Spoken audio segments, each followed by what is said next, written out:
Bonjour à tous et à toutes. Alors comme je vous l'avais promis dans ma vidéo précédente, aujourd'hui on va parler de Marie-Madeleine.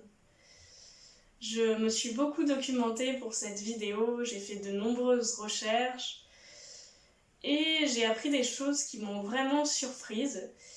Et donc je vais vous les présenter aujourd'hui, j'espère que ça vous plaira. Alors tout d'abord on va se demander qui était Marie-Madeleine. Ce qui est compliqué déjà, c'est qu'il y a beaucoup de Marie dans la Bible. Marie semble avoir été un prénom très courant à l'époque.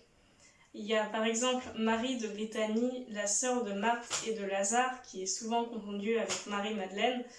Les deux sont souvent mises ensemble alors qu'apparemment il s'agirait de deux personnages différents. Marie-Madeleine est souvent vue comme une femme de mauvaise vie, comme une prostituée, comme une pécheresse repentie. Elle est mise en opposition avec Marie, la mère de Jésus, qui était vierge, qui était pure. Mais il y a quelque chose qui est très surprenant chez Marie-Madeleine, c'est son nom qui ressemble plus à un surnom. Il faut savoir que dans l'Antiquité, les femmes n'avaient pas de nom propre, elles étaient surtout désignées à travers le nom de leur père, le nom de leur mari, voire le nom de leur fils. On a des exemples avec Marie, la mère de Jésus, ou Marie, la mère de Jacques et José. Et Marie-Madeleine, elle a son propre nom à elle. Donc on peut supposer qu'elle était veuve ou célibataire, et en tout cas qu'elle n'avait pas d'enfant, ce qui lui garantit une certaine indépendance. Et ensuite, on peut se demander étymologiquement d'où lui vient ce nom. Alors Gadal, en hébreu, ça veut dire soit coiffé, soit tressé, soit élevé. Donc ça pourrait être un nom de métier. On peut se demander si Marie-Madeleine était coiffeuse ou éducatrice. Mais si on suit la tradition en araméen, Gadal, ça veut aussi dire grande ou bien considérée. Et donc Marie-Madeleine serait une femme riche, ce qui est plutôt probable, comme on va le voir dans la suite de la vidéo. Il y a aussi une hypothèse, c'est que Magdala serait un nom de lieu, mais c'est assez peu probable puisque on n'a pas trouvé, ce nom n'est mentionné nulle part ailleurs dans la Bible. Donc maintenant, on va voir plus en détail la vie de Marie-Madeleine. Alors c'est Luc, dans son évangile, qui mentionne l'entourage féminin de Jésus et qui mentionne notamment 3 femmes. Jeanne, la femme d'un prêtre d'Hérode, et Suzanne, et Marie-Madeleine, qui nous intéresse aujourd'hui, et qui était une femme qui avait 7 démons. Donc qu'est-ce que c'est que... Et Jésus l'aurait guéri. Donc qu'est-ce que c'est que ces démons ? En fait, les cas de possession et de guérison démoniaque sont assez courants dans la Bible. Et les prêtres juifs de l'Antiquité avaient aussi des fonctions de médecins et des fonctions d'exorcistes, notamment. C'est un truc qui existe toujours d'ailleurs dans l'Église catholique. Il y a toujours un prêtre exorciste, même si aujourd'hui on n'y croit plus trop, quoi. Et Jésus avait repris cette tradition d'exorcisme. Il guérissait toutes sortes de maladies, des handicaps physiques, il guérissait des sourds et des aveugles, mais bien sûr il guérissait aussi des personnes possédées par les démons. Et on peut penser aujourd'hui que ces personnes possédées par des démons étaient en fait des personnes souffrant de troubles mentaux ou des personnes schizophrènes, et donc Marie-Madeleine était folle. Après les démons, plus tard, on a aussi vu ça comme des vices sexuels. Le pape Grégoire notamment disait que les démons étaient des vices sexuels.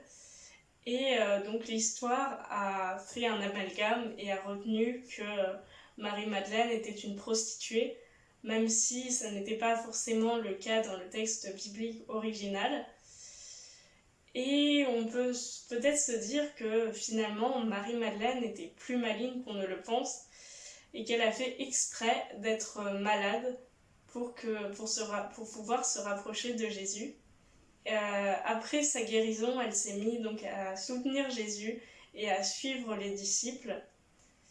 Elle faisait des dons aux disciples, donc ce qui nous montre que c'était une femme riche et célibataire qui pouvait disposer de ses biens comme elle le voulait. Et il y a un double renversement, à la fois un renversement des normes de genre, puisque c'est une femme qui fait des dons à des hommes, et aussi un renversement des classes sociales, puisqu'elle aidait les disciples qui étaient des hommes qui avaient un statut social inférieur à elle. Ensuite, je vais répondre à la question que vous attendez tous. Marie-Madeleine était-elle la femme de Jésus ? Dans Jésus et Marie-Madeleine, l'essayiste Roland Hureau défend l'idée que Marie-Madeleine pourrait être une cousine de Jésus qui lui aurait été promise depuis l'enfance.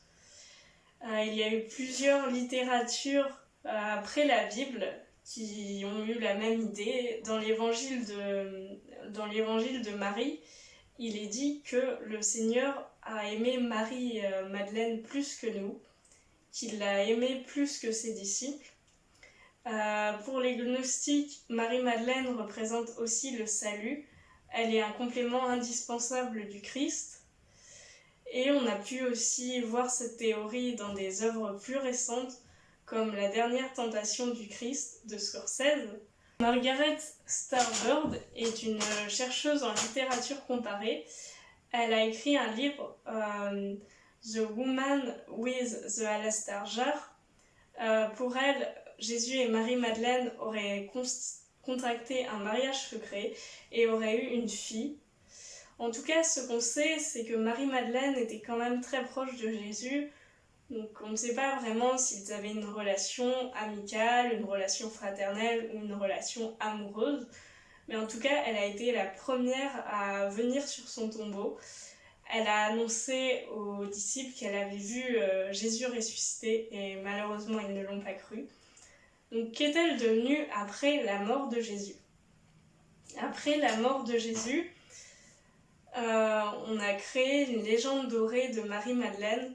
Donc Marie-Madeleine aurait été à Marseille, elle aurait évangélisé et elle aurait converti le roi local, elle aurait accompli plusieurs miracles et elle aurait même ressuscité une femme.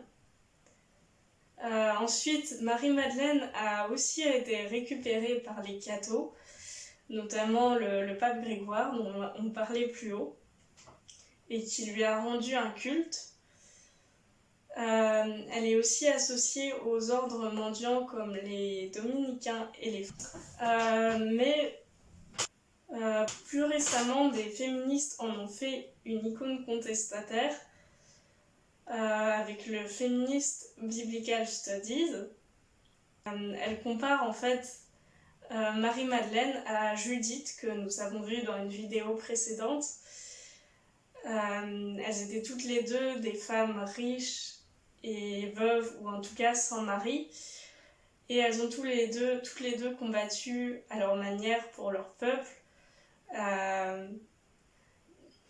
Judith a tué Holofrène pour sauver le peuple hébreu, et Marie-Madeleine a fait des dons et a permis aux premiers chrétiens de prospérer. Et elles étaient toutes les deux des femmes indépendantes. C'était juste pour vous dire que la semaine prochaine, ma vidéo portera sur des femmes qui ne sont pas musulmanes, mais qui ont tout de même eu un rôle important dans l'islam. Notamment sur Marie, la mère de Jésus. Donc on se retrouve dans 2 semaines, à très bientôt. Et abonnez-vous, likez, partagez.